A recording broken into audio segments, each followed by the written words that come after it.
minutes. I thank the chairman and the ranking member and Chairman Barr for bringing this important bill to markup. I also thank the bipartisan work that has been accomplished in the Foreign Affairs Committee with Chairman Royce and ranking member Ingalls as well. And I was struck by the testimony in preparation for this legislation just how lax and unimpressive our sanctions regime against North Korea has been over the last 3 presidencies and 24 years.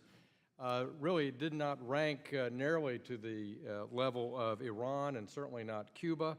And so I congratulate the Treasury Department and this administration for ramping up their financial sanctions using the Office of Foreign Assets Control, which has designated more than a dozen entities and more than 20 individuals for sanctions related to North Korea illicit trade.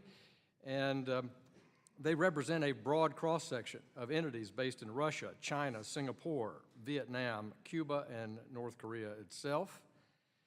And I congratulate the United Nations leadership that we've experienced with Ambassador Haley and her work for multilateral sanctions. I think those are impressive. 2 15-0 votes are meaningful. The members on both sides of the aisle here recognize cooperation multilateral when we see it in the Security Council. And now this work that we've collaborated on in the Subcommittee on Monetary Policy and Trade to provide secondary sanctions. Together, the multilateral sanctions, the work done by the Treasury and financial and economic sanctions, and this work will bring North Korea up to a much more high level, probably in the top 5 or 6 countries in the world on being sanctioned and being brought to bear for their rogue regime, something we just have not done. And I think that is what I think the American people need to understand, that we've talked for 24 years and not meaningfully sanctioned the regime in North Korea, using Russia and China and involving them in that process. And if we want a safer trade environment in North Asia, and if we want a safer military environment in North Asia, then the rogue regime in North Korea must give up its nuclear ambitions, and the time for strategic patience ended. And I appreciate the Trump foreign policy team working with the Congress in this manner and with the United Nations.